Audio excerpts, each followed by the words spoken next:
Hey, good morning. Just wanted to share a little bit this morning and talk about awakening. It's not an easy thing for many of us, and certainly wasn't for me to realize that the illusion of self-reliance was just that.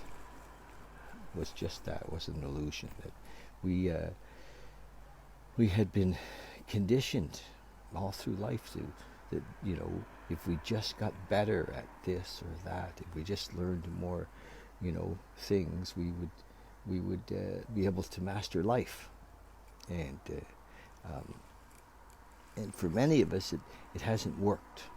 It doesn't matter how much money we made or it doesn't matter the circumstances in our life. For many of us, it just didn't work. It wasn't satisfying. There was something always missing. It was like, damn, what is it? People weren't behaving. Our kids were not, being who we thought they were going to be. There was always a complaint about life. And if you can relate to this, then you know what I'm talking about. And so self-reliance, running the show ourselves, always trying to manage or to move the players or on the board our way, didn't work. It just didn't work.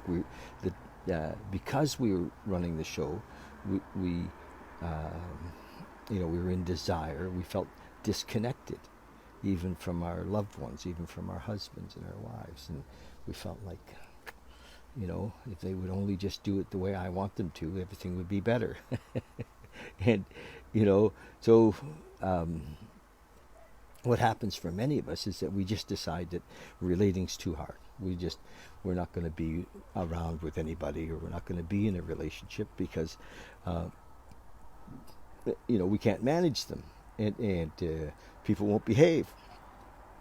So we decide not to, and I know that for many people I know that's happened. Or we stay even though it's such a it seems like such a burden.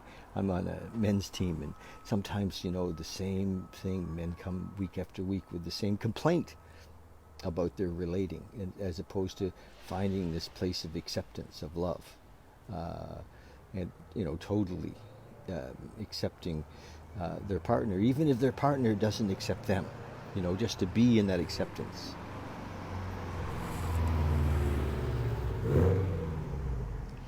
So how do we find that? How do we get to that acceptance? How do we find that place of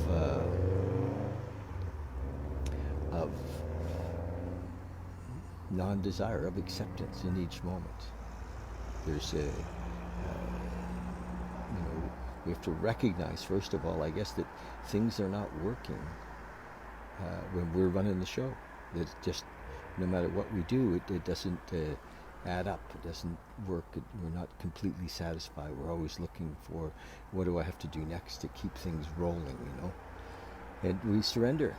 We recognize that all of our conditioning wasn't true. The story of who we think we are was not true. And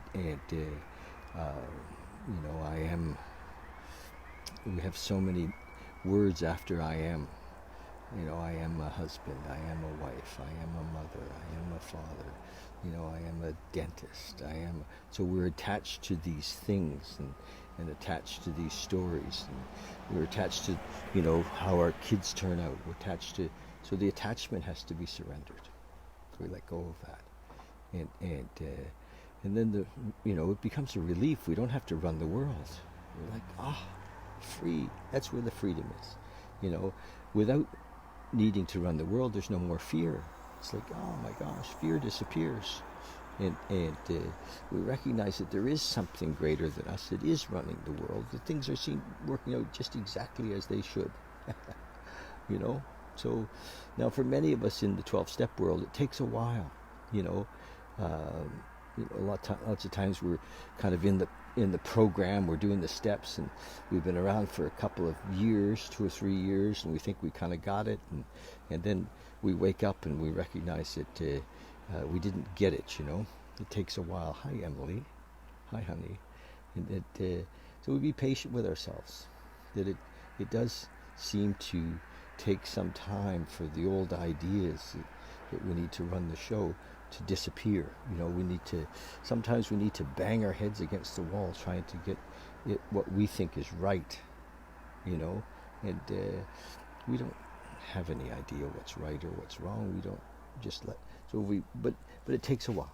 And I was just sharing this morning with Emily that, my gosh, I hope people don't have to take as long as I did to realize that I was not the boss of me even, and that my idea of what life should be was based on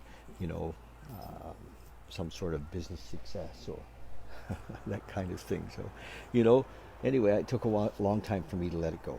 And I didn't drink or use in those years, but boy, I was not always happy. And so you can be, get some of the benefits of recovery without getting it all. And then, although it does say half measures avail us nothing. So here I am, we only have ears to hear when we have ears to hear. And we only have eyes to see when we have eyes to see. And sometimes, if we pray for that, if we ask in our prayer, we say, God, help me to see what I'm missing. And for me, the third step prayer I've done for years, every day, because I knew I was missing something, but I just couldn't kind of nail it down. I wanted to control it, organize it, and I knew I was missing something. Anyway, here we go. This is the reading from the October 26th. Thought for the day. Boy, it's warm. I'm standing in the sun in Squamish. It is really warm. Hang on a second. I'm going to just take this off. Yeah, there we go. Whoa, beautiful day here. Seem to have lost. There we go. I thought I lost the connection for a minute. Here we go. So this is October 26th. AA thought for the day. It says, I have AA meetings or 12-step meetings to go to, thank God. Where would I go without them? Where would I be without them? Where would I find the sympathy and understanding, the fellowship, the companionship? Nowhere else in the world. I've come home. I found the place where I belong. I no longer wander alone on the face of the earth. I'm at peace and at rest. What a great gift has been given me by the 12 steps by AA. I do not deserve it, but it is nevertheless mine. I'm home at last. I am content. This is from this little book I read from every day called For the Day.